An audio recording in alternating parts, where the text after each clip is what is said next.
Very good evening, guys.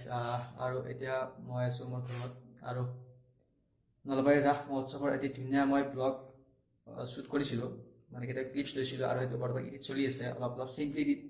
গতিকে আহক আমি সকলোৱে মিলি ভিডিঅ'টো কেনেকুৱা লাগে চাওঁ, আৰু শেষত যদি ভিডিঅ'টো ভাল লাগে তেতিয়াহ'লে লাইক কৰিব। নলবাৰী ৰাস মহোৎসৱ কেনেকুৱা লাগিল কমেণ্টত জনাব কেনেকুৱা লাগে, আৰু এনেকুৱা ধৰণৰ নতুন নতুন ভিডিঅ' পাবলৈ মোৰ চেনেলটো ছাবস্ক্ৰাইব কৰিব। ধন্যবাদ।